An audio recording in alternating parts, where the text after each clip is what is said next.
Plugin of the week comes from Pulsar. It's the Mu plugin. Mu is an emulation of the Manly Varimu compressor, and it's actually it's very cool because it adds on a lot of functionality to it. It sounds great, and it's a really powerful tube compressor, like a real tube compressor, one that actually uses the tubes for the compression. So there's not a ton that fall into that category. The most obvious or one that everyone knows about is the Fairchild. But this is a spectacular one, probably designed a bit more for mastering, but it can be used just as much in a mix. I love using the Manly on the mix bus, and this offers a lot of additional functionality from the original unit that makes it, I think, really stand out. So let's take a just quick look at the graphic user interface, and then we'll dial our way through. So you have a couple meters up here, which are going to show gain reduction. If you click on it, it will actually show a time scale. So you'll actually see the audio level passing through here on the scale, and the gain reduction also displayed, input, gain reduction, and output. So we'll see those. I generally like to look at the VU meter, but maybe that's just where I'm coming from. Here we have, well, we start with the dual input. All right, so there's an in and out. This just bypasses the whole unit here. The dual input, so this is just bringing the left-right input up overall. You have an output level controls, which are paralleled, so the whole thing is mirror image. So if you kind of split this in half, you got the release times here, output there, threshold there, attack time here. And then you have a limit compressor switch. So we'll kind of go through all of these. All right, so the dual input allows you to bring up the gain. Now, when you bring this up, it also kind of brings in a little bit of tube saturation. So bringing up the input, you can actually start to shape the sound just by the gain stage that you bring up there. Take your output level, balance it in the opposite by the same amount, and then start to approach your compression. The threshold will basically, set where you start compression from. The attack time, now the attack time runs from about 10 milliseconds to 100 milliseconds from the fast down to the slow setting, but it will vary. There's some interrelationship or interdependency between the attack and release time and the threshold. So some of this stuff is connected, somewhat also with the ratio. Which we'll get to in a little bit here. The attack time or the release time, so we have the attack time here. The release time here has just like the original, has some stepped settings that you can go to, and those range from about 70 milliseconds on the fast, which is the number 5, down to 1.8 seconds, which is number 1 on the slow side. Now, when you go through this, if you actually command click, or if you're on a Windows system, control click, this will give you the ability to kind of scale anywhere in between. So the original unit is limited to those 5 steps switch settings. This allows you to scale anywhere in between. Again, there's some interdependency. So changing this release time will affect the attack time up here, although I don't know of any of the specifications for how much it changes that. And then you have to kind of, shape it accordingly to what you hear. So the output is just the output. That's pretty straightforward. Now the limit compress, the compressor will fundamentally operate on a 1.5 to 1 ratio, right? So it's a light, more transparent kind of compression. The limit will operate at 4 to 1. Now limiters generally, are starting into double digits, like a 20 to 1. But, that's the limit setting. And I believe this also affects the attack time as well. The limit function, I think it's a little bit faster. So you have those two choices there. And what's interesting about this is that in the design of this, as with a lot of the Manly products and some of the really cool high-end stuff, is that there's some interactivity between the components, and that it's probably tuned a bit more by ear than it is by trying to reach some very specific or some, accurate specification where, this particular point is always 100 milliseconds or something like that. And so the scale of it and the interactivity makes it kind of a bit more musical somehow because it's really tuned by ear. It's really great. You can link the controls left and right. That's just pretty straightforward. You can operate it in MS mode or in, obviously when you switch to MS, it switches the controls, delinks them because you probably want to do the separate settings for them, although you can link them here. And then you can link the sidechains. Now, what the sidechain link does is that when the signal comes in, if they're linked, then it basically monos up the incoming stereo signal and then you can run it through filters. We'll get to some of this stuff in a second. And then it feeds the threshold, and gain reduction is applied equally to both sides. If you separate them, it still goes through the same sidechain filters, but in stereo. So left and right will feed independently, or if you're in mid-side, they will feed independently. And then what will happen is you can, then set separate thresholds for each. The gain reduction will kind of work according to how either the left or right triggers or the mid and side trigger, if that's the way that you configure it. So this is also a very cool feature that sometimes can be just a subtle one. Sometimes even just working linked together, getting your settings right in left-right mode, and then delinking them can sometimes open up the mix a little bit, and which is kind of a cool feature. So with all of that, the sidechain section is very cool. So you can go internal or external, so you can key it externally. With a bus, you can set that up. This is a very cool feature. The sidechain has a look-ahead feature, and so with the look-ahead, this allows you to go 5 milliseconds earlier. So this allows you to really track heavier on transients or be sharper on transients if you want to attack them a little bit more aggressively. And a behind feature. Now, you think that it would be the same as just lowering the attack here, right? Theoretically. Although in playing with it, I found that if I find like a good place here and then just work with this kind of plus minus, it allows me to kind of tune it in a little bit. I don't know if it's more refined than this is up here. Perhaps that's what it is. But I really love this feature. It's very cool. So usually you get this sort of look ahead and it's either on or off kind of thing. But having that control allows you to really shape, especially the attack. And then you have the sidechain EQ. So you have a high pass filter. You have a mid-band parametric, which sweeps from 50 to 4K. So you can actually key in and either take away or add if you want anything particular to be the primary key point for the triggering of the threshold. And then you have a high frequency shelf, which allows you to dip high frequencies if maybe like cymbals or something like that is kind of over triggering everything, the compression, or you can add to it if it's just something where maybe you want a vocal or something up on top to kind of trigger a bit more compression. So there's a lot of flexibility. You can listen to the sidechain, so you can tune in the EQ, which is obviously very handy. And then, just some other monitoring situations. It's either left or mono if you're in mid-side, right or side. So that just allows you to monitor all the different sides to see what's going on. So loads of monitoring options. There's lots of little tricks in here. You got the little GUI resize here, which you could drag, move it around, or just kind of click on a couple of the preset sizes that they have. You have all the toolbar stuff with presets, right, for different things. You can save and store presets. And see if I can skip out of that. There we go. And then you have AB, right, functionality, so you can copy left to right, all of that. There's also some oversampling here, which is quite cool. I will AB this on and off, and it's actually it's pretty amazing what the difference is off and on. So it's worth checking that as you go through your settings. Otherwise, you can connect to the website, support, user manuals, all of that sort of stuff. Find out what version that you have, etc. And then there's some help balloons. So the help balloons will just kind of give you a quick tutorial on any function that you put your cursor over. And then otherwise, after a little bit, they just become annoying because they cover up the controls. So let's have a listen. Take it for a spin here just on the mix. I'm just going to do like an instrumental here for a little bit and talk a little bit about a couple of ways that you can use it. All right, so here we go.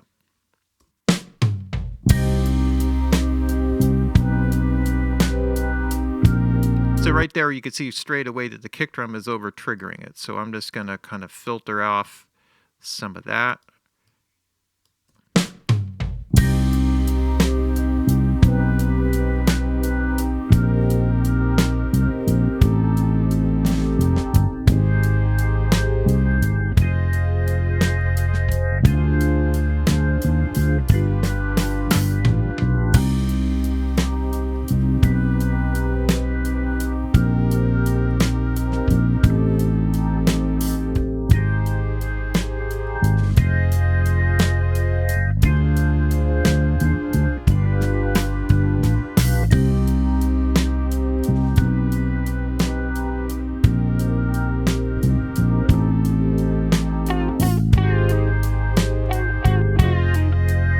So you could hear how it just kind of like has this beautiful glue that you can add to the track, and you can, make it kind of, there's so many things that you could do with it here. So like say that we want the transient to kind of cut through a little bit better. So I'm going to push this a little bit behind here. And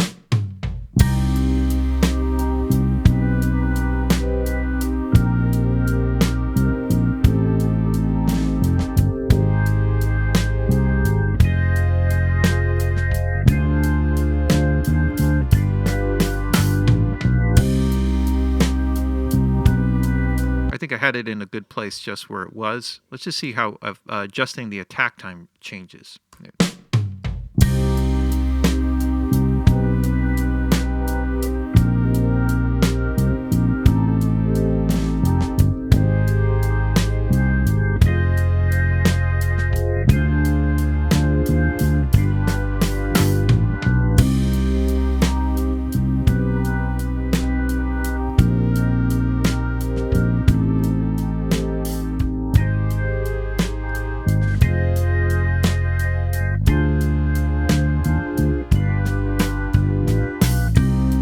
So you could hear just again, like just the richness and openness of it. If I wanted to pump a little bit more, I can push the attack time, release time faster.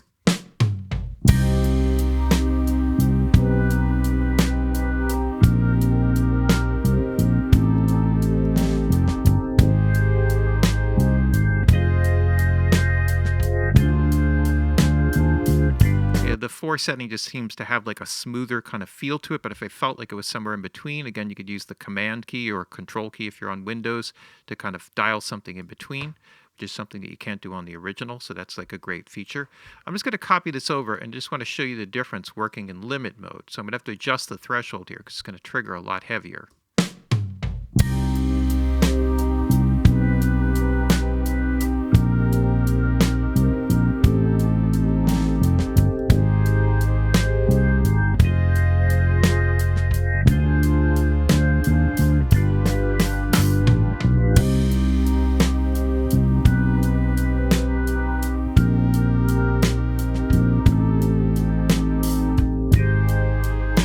Try to get the snare drum to push a little bit more gain reduction here.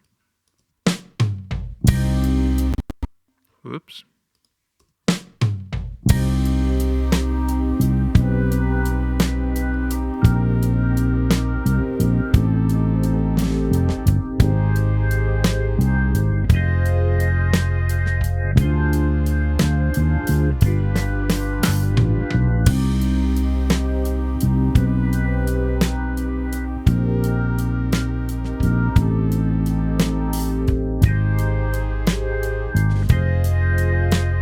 So it has a grittier, more aggressive sound. I'm just going to A-B between the two so you can hear the more transparent with the lighter compression versus the limiter.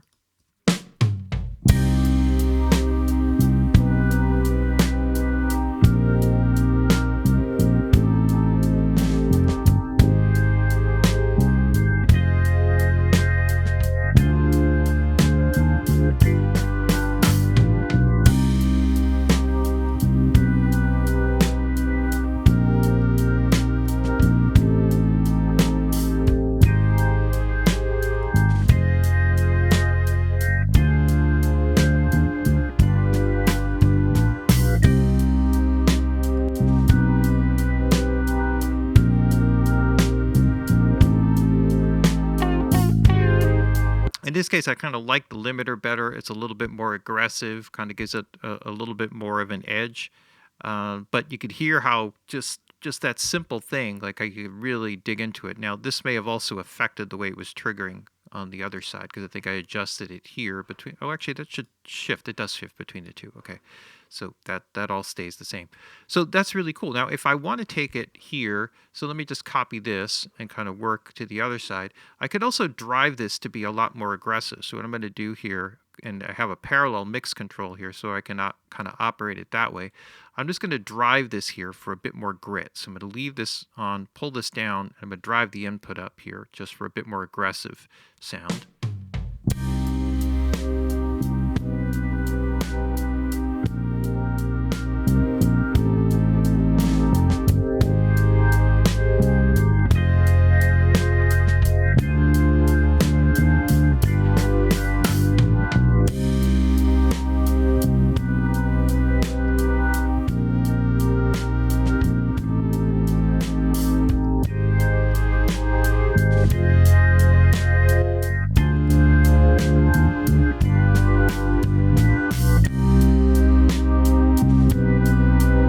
if I wanted to bring in some, here, let me just try this here. I'm going to slow.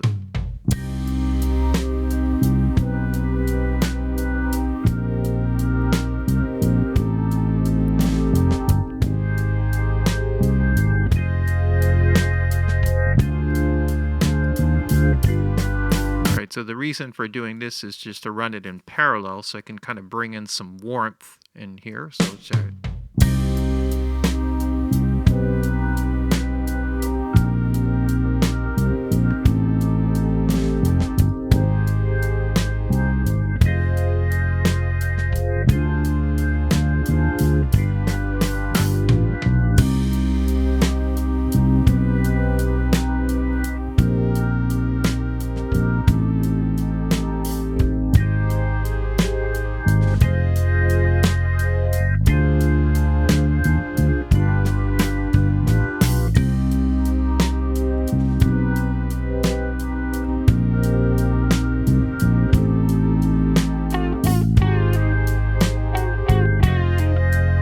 So you could see how flexible it is in terms of the way that you work with it. Now, if I could get a completely different sound by going to a compressor setting here instead of a limiter setting, which would be less aggressive and a bit more smoothing.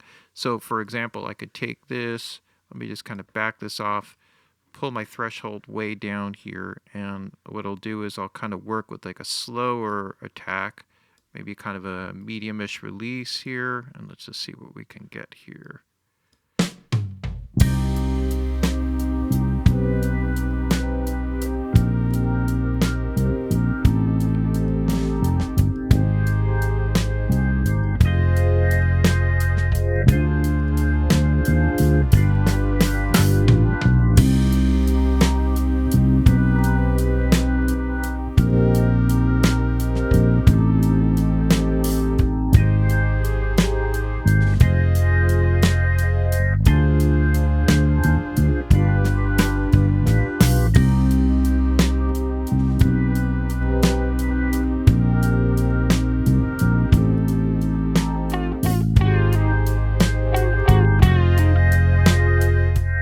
Wondering what was going on. There was had a parallel mix. I was going to say I should hear that more clearly. Here we go.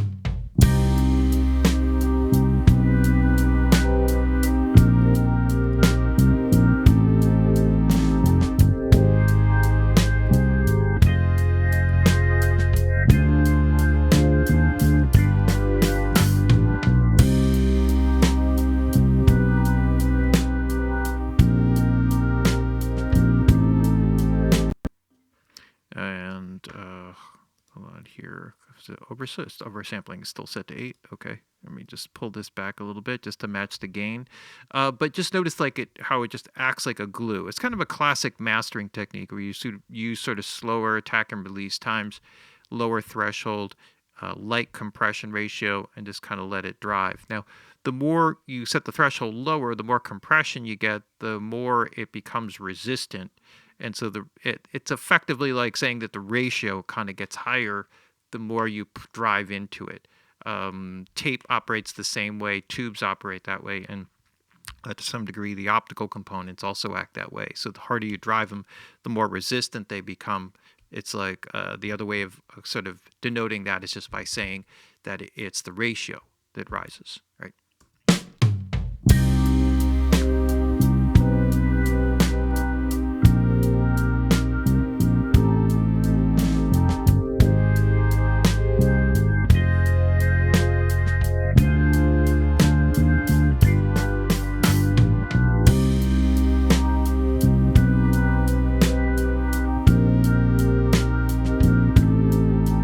And then having that mix control really, allows you to blend it in. There's just so many ways that you could use this. I could demonstrate it forever and ever. It sounds great on individual tracks like vocals. Just on drums, you could operate it as a parallel to give you like a real warming, kind of. It's not going to give you the super aggressive, like VCA or FET kind of distortion that, characteristic. But it'll give you a gritty warmth or like a smoothing, warming kind of characteristic, which can actually be really powerful, especially in DAWs, which can lean on the cold side if you keep everything inside the box. really powerful one. I'm really digging this. The more and more I use it, the more I find great ways to use it. The Manly VeraMU is just an amazing hardware unit. If you've ever had a chance to work on one, and if not, then for sure check this one out and play around with it. It's a great unit. I love it. So give me one of those any time of the week, and it's also one of the few ones that's available in native format. So nice work by Pulsar. Plugin of the week, Mew.